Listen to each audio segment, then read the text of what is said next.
If you've ever wanted the chance to sit next to, or at least near, a self-proclaimed heathen and house of God, then get ready to open your wallet. And not just a little. Prepare to shell out $100,000 for the privilege. That's right. Donald Trump, the president-elect, has found yet another way to capitalize on his supporters' unwavering loyalty. This time, he's offering the opportunity to pray alongside him and his wife, Melania, at a church somewhere in Washington, D.C. Now, the specific church hasn't been named yet, but one thing's clear. If you're willing to cough up $100,000, you'll get a front row seat to witness Trump pretending to be pious. Let's not kid ourselves. This is nothing more than a pay-to-pray scheme. And, to be fair, it's perfectly legal. Trump can absolutely get away with this, no questions asked. So if you've got $100,000 lying around and you're curious to see whether Trump spontaneously combusts upon stepping inside a church, this could be your golden ticket. But make no mistake, this is not a reflection of true faith or spirituality. Instead, it's a glaring example of what American Christianity has devolved into under the evangelical right's influence.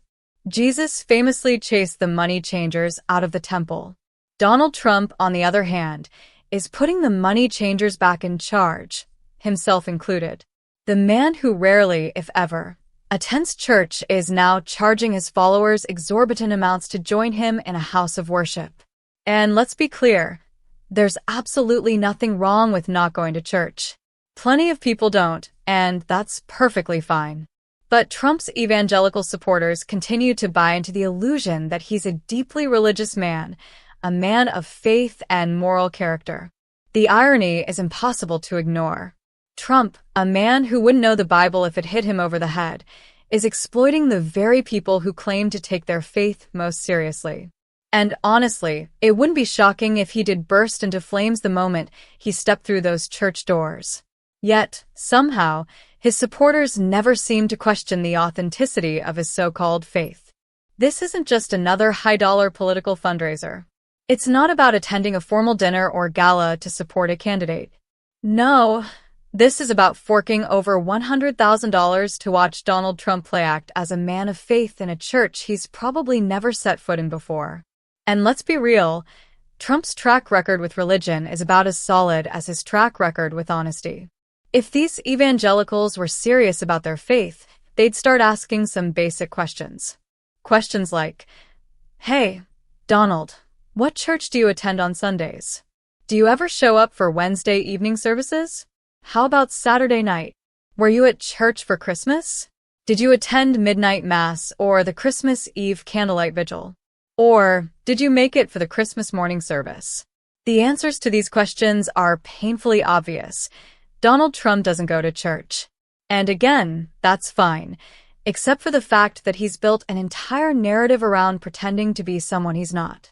What's even more alarming is how effortlessly Trump has managed to dupe his supporters time and time again. This isn't a one-time con. It's a recurring grift, and his followers keep lining up to hand over their money. They've been sold a fake faith, a faith that the Bible explicitly warns against, and they've bought into it wholeheartedly. Trump is essentially selling snake oil to a congregation that refuses to question the authenticity of the product. At this point, Trump has abandoned any pretense of subtlety. He's not even trying to hide the grift anymore. This isn't a dinner with donors. It's a blatant cash grab disguised as a religious experience. For $100,000, you can watch Trump pretend to pray in a church he doesn't belong to, surrounded by people who somehow think this spectacle is worth the price of admission. And really, why aren't his supporters asking tougher questions? Why aren't they demanding proof of his faith? Instead, they just keep throwing their money at him, hoping to buy access to someone who sees them as little more than walking ATMs. They've turned a blind eye to the fact that Trump's relationship with religion is nothing more than a political performance. At the end of the day, this isn't about faith, it's about money. Trump knows exactly what he's doing, and he knows his supporters will keep falling for it. Maybe that's the most disturbing part of all. It's not just that Trump is exploiting his base, it's that they're so eager to be exploited. They're not just willing participants, they're enthusiastic ones.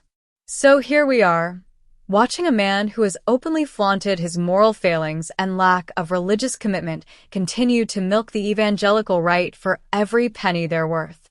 And they're more than happy to let him. Maybe it's time for these evangelicals to take a closer look at the man they've chosen to champion their values.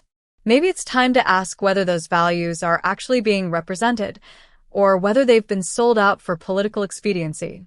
Until then, Trump will keep selling snake oil, and his supporters will keep lining up to buy it. And honestly, at this point, maybe they deserve what they get. If they're willing to spend $100,000 to watch Trump pretend to pray, maybe they need to take a hard look at their own priorities. Because this isn't faith, it's a farce.